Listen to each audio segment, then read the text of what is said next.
to one of breaking news of the evening, which is about the conclusion of the Law Society of Kenya elections for the presidency. We cross over to LSK headquarters on Gitanga Road. Large, you benefit from the work of the Law Society of Kenya. And for me, I think it's also a win, but it is a responsibility as well. It's a responsibility to hold to those high pledges and commitments I made to the statutory role of the Law Society of Kenya, not to disappoint Kenyans, not to disappoint lawyers, my supporters, and indeed all advocates, both those who voted and those who didn't vote, but who depend on the leadership of the Law Society of Kenya. So we spoke to a few advocates earlier today, and they were actually very impressed with the voting process. Some say that this is the first time, maybe perhaps in the past they didn't used to have such elections. So maybe if you could speak to us about how the competition was with regards to your competitors. How do you feel about this and going forward? What can you tell them with regards to working together as a... Okay, so the last few elections, we have done them under the supervision of Independent Electoral and Boundaries Commission. So elections are done very professionally. And of course, it is a grueling race. And the three candidates for president all gave a good show. It was not easy to predict the winner. Until the last day, none of us really knew who was going to emerge victorious. We all were hopeful, but we knew that it was a tight race. Each candidate came up with great manifestos. All of them had very committed supporters. But you know, in a contest, there will be ultimately one winner.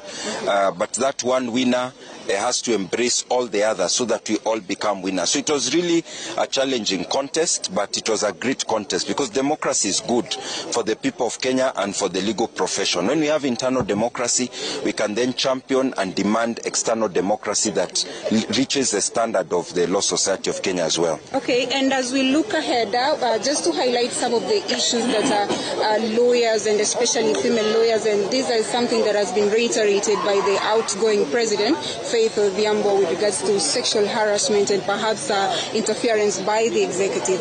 Looking forward, how are you going to handle this, or perhaps is this something you're going to put on the forefront as you take the office?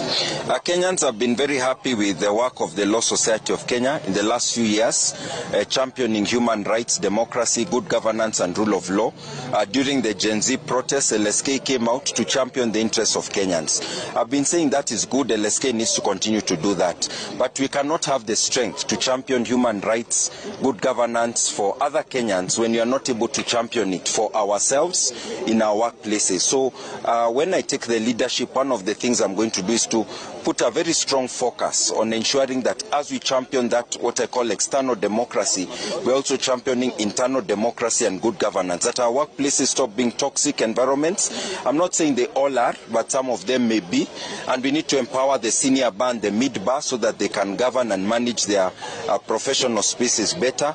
We need to empower the young bar so that they know what are their rights, what they should demand, what should be the minimum terms and conditions of service. And then we need to improve the structures and processes of dealing with complaints without retaliation. All right. Thank you very much.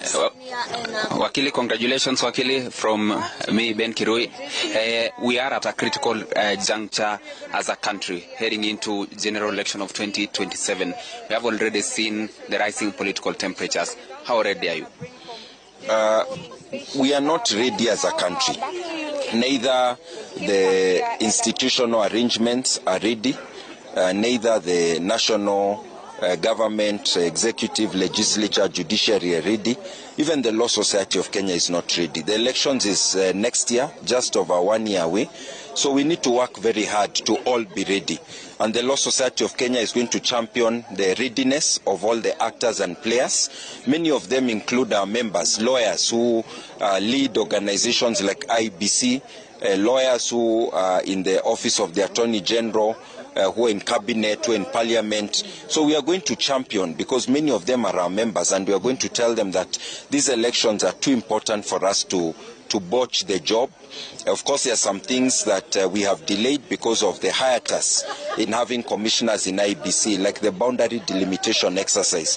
Kenyans need to understand, what are we going to do about the processes? Are there any statutory reforms before we approach the next general elections? What are the administrative arrangements? Is there sufficient budget allocation?